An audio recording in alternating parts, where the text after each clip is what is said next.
All right, welcome back to Menzo Pass. This is our live webinar for our life insurance exam. So we're just training people.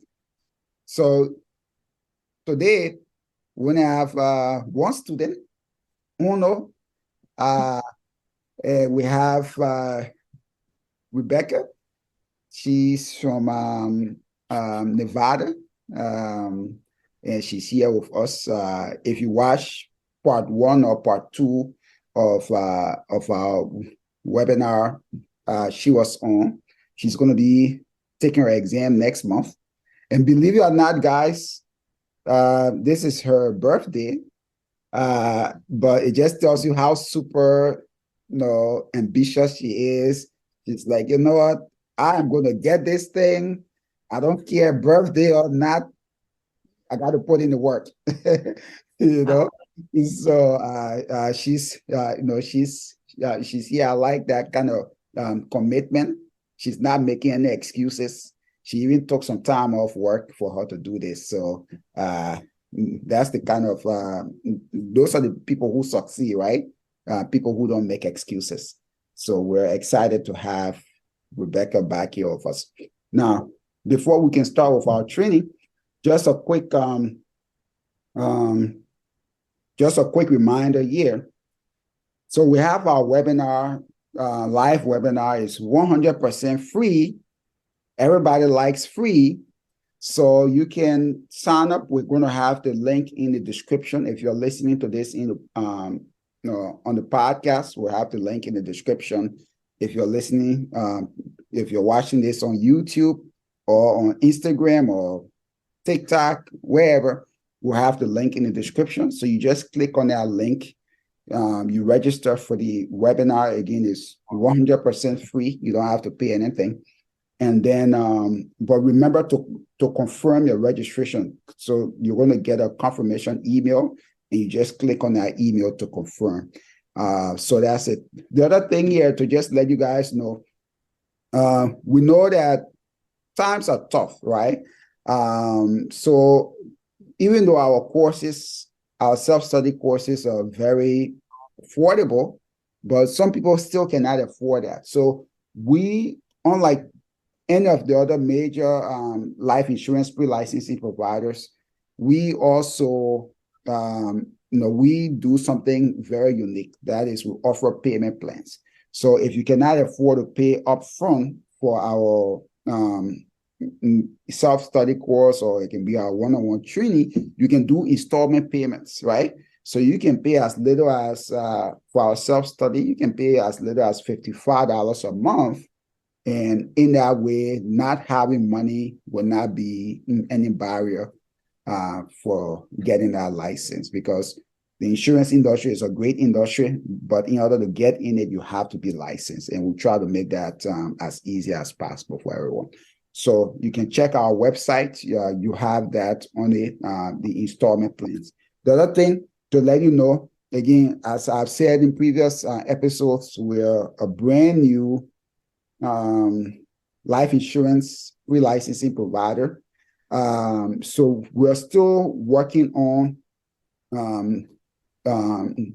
putting together our pre-licensing course for other states, right? So we don't have all 50 states yet, but what we're offering you right now is a major deal. If you pre-purchase any of our self-study courses, right? So you purchase before we have them ready, then you're going to get a 70% discount. Again, 70% discount. So instead of paying $165 for our self-study course, you're going to pay only $49, right? So you'll be saving about $116.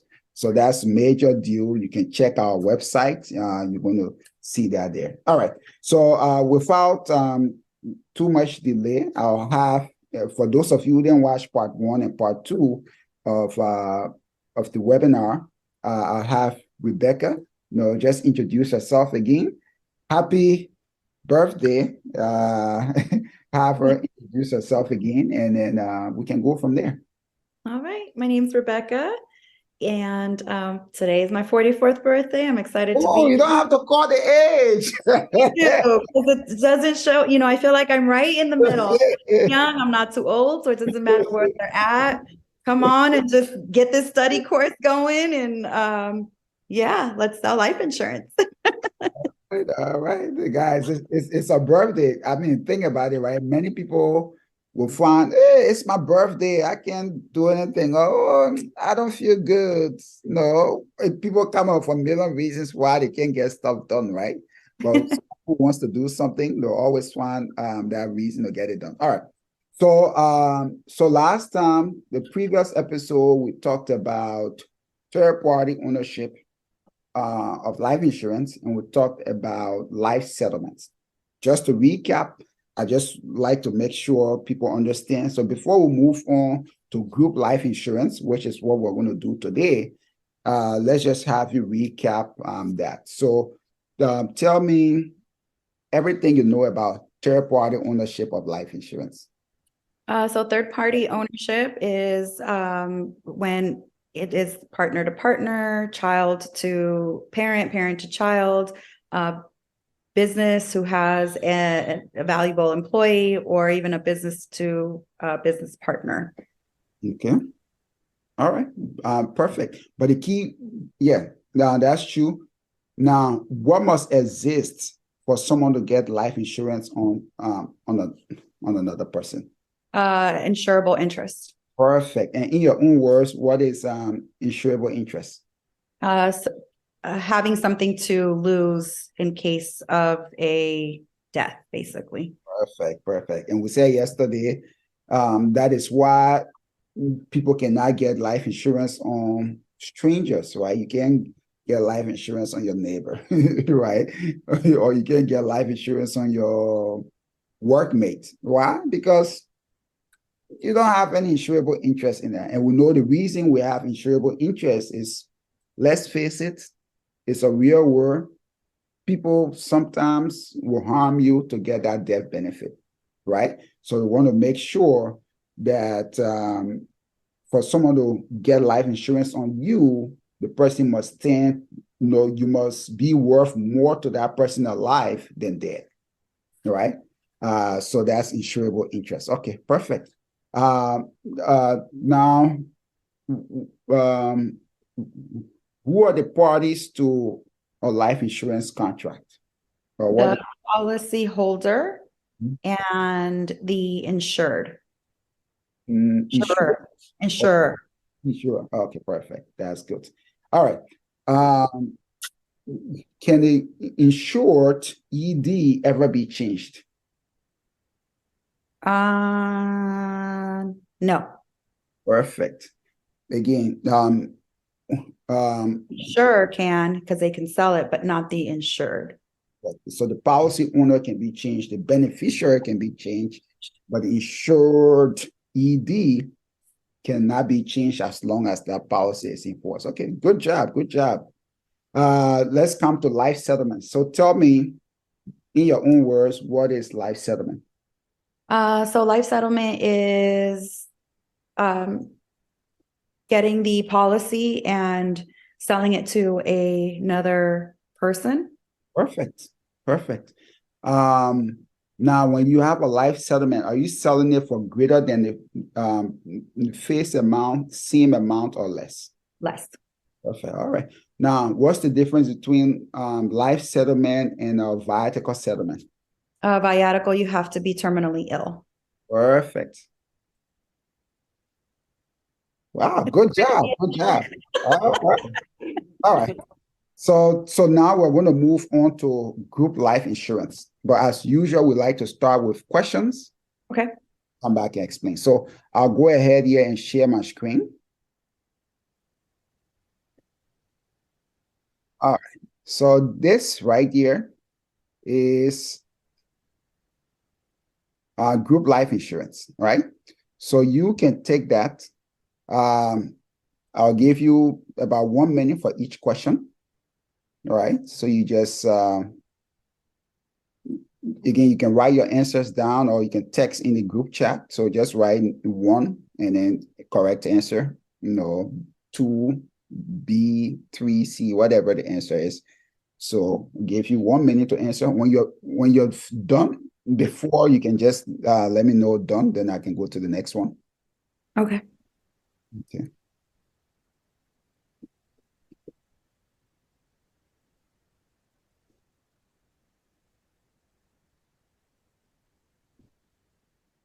So just text put your answer in the group chat here, in the Zoom group chat.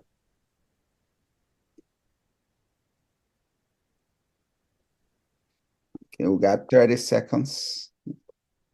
All right, so you selected B. The answer is B. Good job. Next one here, number 2.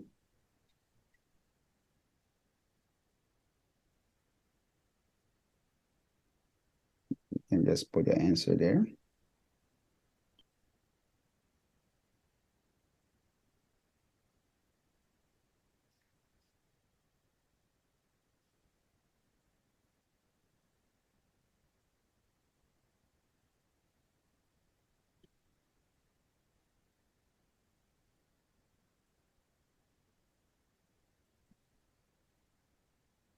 All right, so you selected B.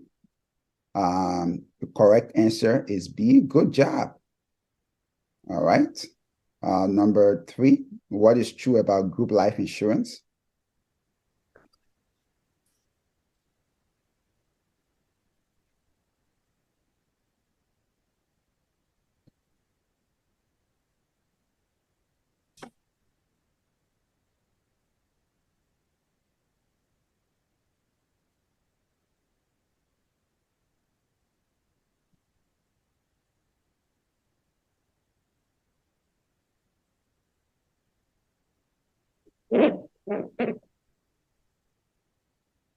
All right, so you selected D. So let's see if you're correct. Good. Wow, look at that. D is correct. Doing good job. All right. So that concludes it for group life insurance. Man, we should get a round of applause. Good job. Good job. All right. So let's go back. This overview of group insurance. All right. So let's talk about group life insurance.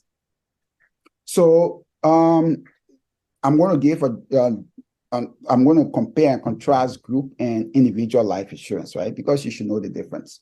So everyone knows individual life insurance, right? So you go and get life insurance on an individual. So it's one person. So I go and get life insurance on myself, or I go and get life insurance on my kid or my wife or or my parent, doesn't matter. But I'm getting life insurance on one person, right? So that's individual life insurance. You have group life insurance. So now instead of getting insurance on just one individual, you get insurance on the entire group. And you have a lot of different types of group. You have labor unions. You have fraternal benefit groups. You have employer groups. So you have different types of groups, but the most common one is an employee group, right? So like you have a company, and that company will give out life insurance to their employees, right? That is an employee group life insurance. That is the most common. Now, some things to know. Number 1, when you have group life insurance, you have a single policy, right? So instead of giving each individual member a policy, each individual member gets a certificate of coverage. And that certificate is called certificate of insurance. But because it's a group policy and it's a group policy, it's like this one umbrella, and you got everybody under this umbrella. That umbrella is called the master policy. And the master policy goes to who owns that insurance, right? So the owner of that insurance is the employer, right? So the employer will be the sponsor, right? So the employer gets it's called master policy, or sometimes it will be called master contract, but just no master. Why is the employer the master? Well, they are paying the bills, right? Like my mom always used to say when I was growing up, no, no, I pay the bills, I make the rules. If you don't like it, you can stop paying bills. So, so, so, so yeah, so it's master. Who's the master? The employer is the master, right? Because they are paying, most of the time they are paying all the premiums, or they are paying 75% of the premium. So they are taking care of everything. They own the policy, so they get a master policy. So unlike individual life insurance, there's no master policy. No, you just get a policy, right? But group life insurance, you have two types. You have you have the master policy, and then everybody that's covered under that group gets a certificate of insurance. Now, the reason they get a certificate of insurance, because group insurance is not permanent insurance. So you got to know group insurance is always term insurance, never permanent insurance. And the reason they get a certificate is because that can be changed anytime. Remember, the insured in a life insurance policy can never be changed. But imagine if you had group policy where everybody was like the insured and it has separate policy, that means that every time that person leaves, you have to change and get a new insured. No, you can't do that. So what they do is they have this master contract, and they don't really care. The insurance company doesn't know doesn't know your name. Like it's not based on an individual. They're just going to say, okay, you have 500 employees. We're going to cover all 500 employees, and this is your rate. This is how much you're going to pay. That's it. So people come in and out. People quit the job. People get hired. Once you're in that group, you're automatically covered. The other difference between group life insurance and individual life insurance is when you get an individual life insurance policy, you have to prove that you are insurable, right? So you have to submit evidence of insurability. That means you're in good health. When you get a group life insurance policy, you don't have to prove anything, right? Once you're a member of that group, you're automatically covered. So you don't have to, you can have 6, 7 different diseases, diabetes, high blood pressure, whatever. They don't ask you individual questions like, hey, what's your health? All of that. No. Are you employed and have you met your minimum benefit requirements? That means for most jobs, you have to be on the job for at least 3 months before you can start getting benefits. If you meet all of that, boom, you're automatically covered. So they don't have to do an individual application on you, right? So that is the other advantage of group life insurance. So you don't have to submit any evidence of insurability, whereas individual life insurance, you have to submit evidence of insurability.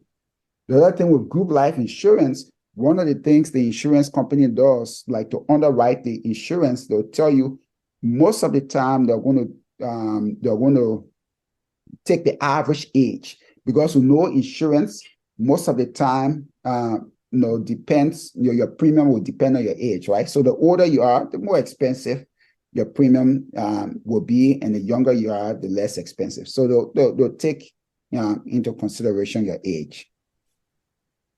So most of the time for group life insurance, they're going to take the average age of the group, for them to determine how much premium the plan sponsor is going to pay.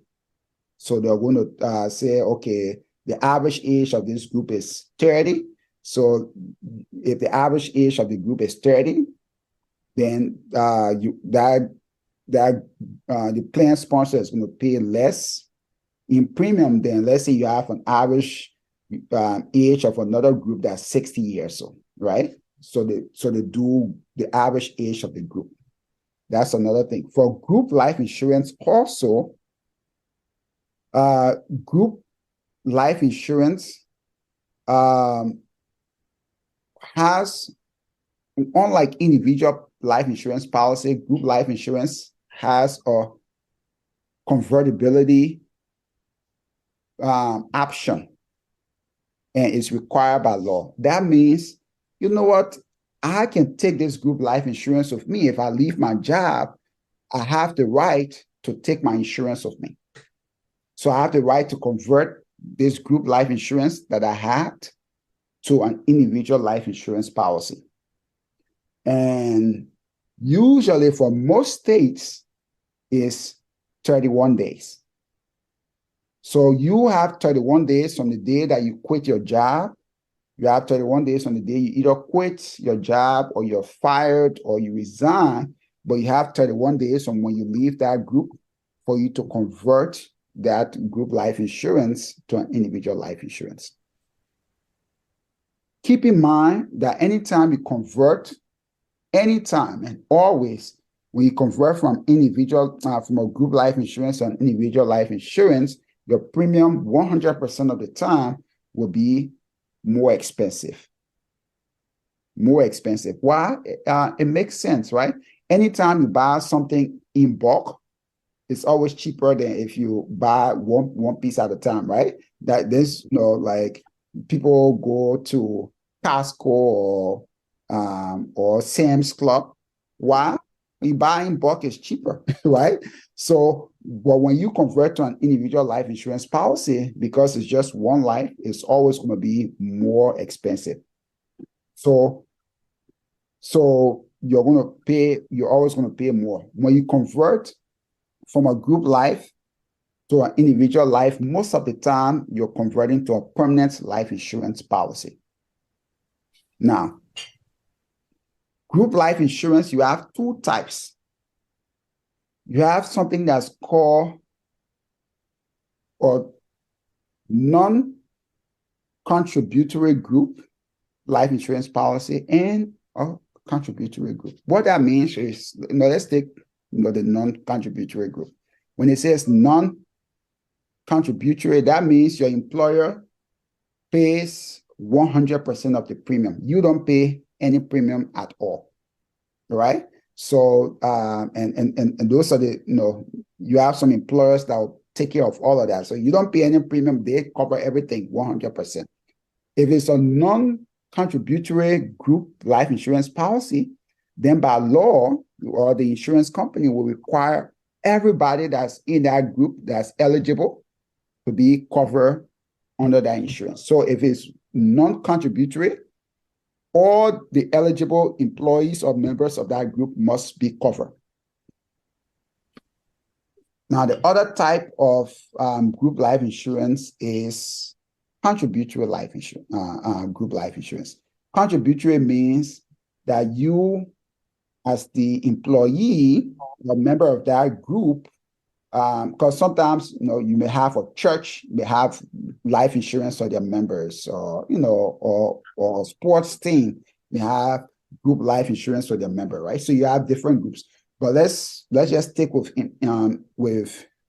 employees here, with companies, because that's the most common. So it's contributory. Why? Because you, as the employee, you're contributing, right? You're paying some of their premium.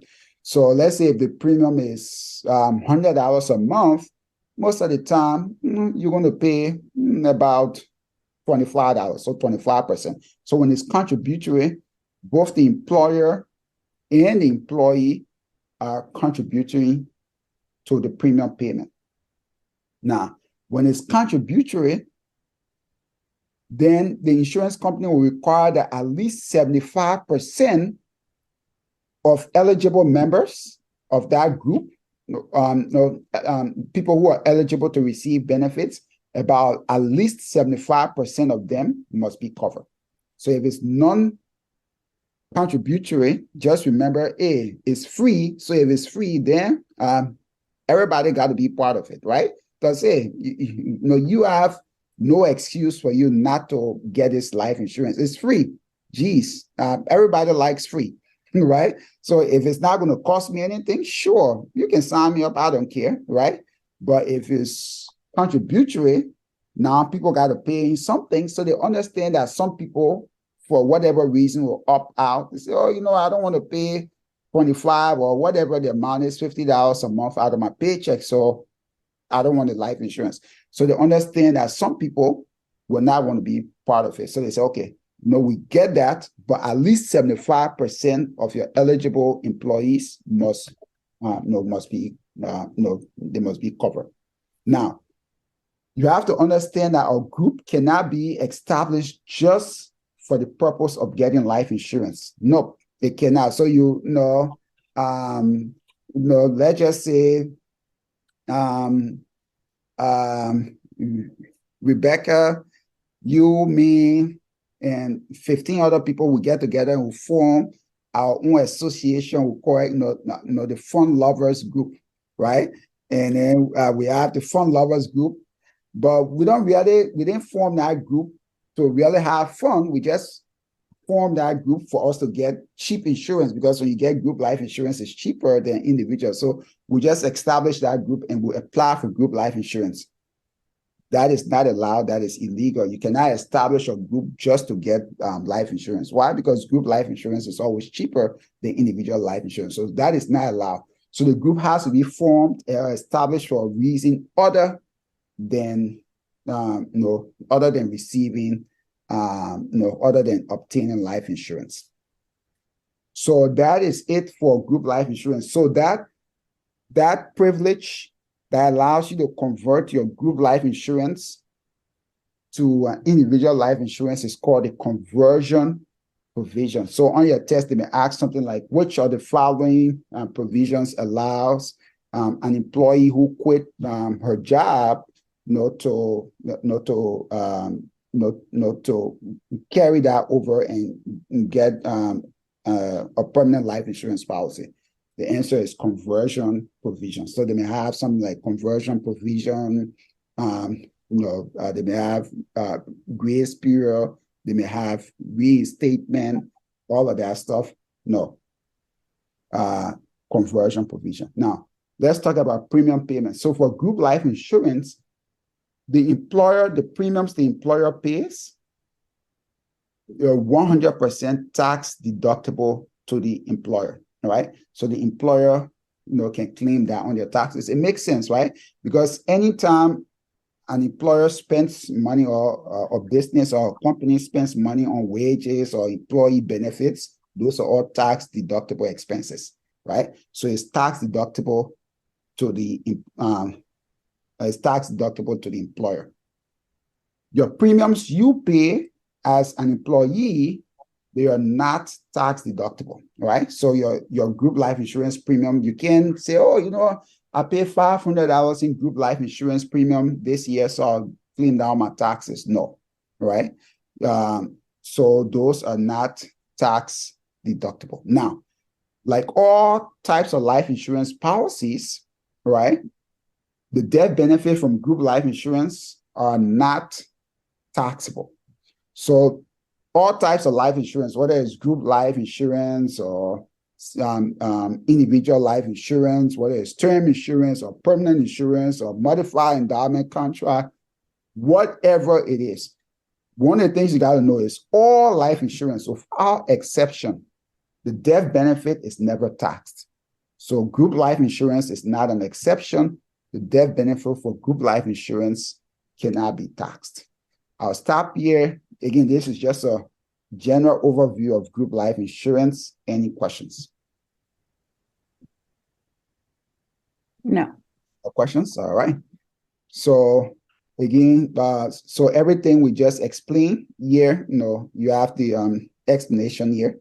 If you want to take a screenshot of this, you can take a screenshot. But this is, I just summarized everything, right? So I talked here about, if it's a, the two types, you have the non-contributory plan and you have the contributory plan.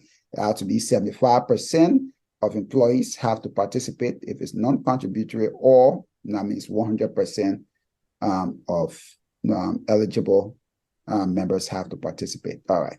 So we talk here about master policy and certificate of insurance. On your exam, it gets tricky.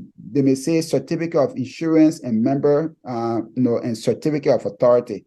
Like, which of the following does an employee who participates in a group plan receive? A, certificate of authority. B, certificate of insurance. So you see certificate, you're like, yeah, A is the answer. No, certificate of authority is the license that insurance companies get, right?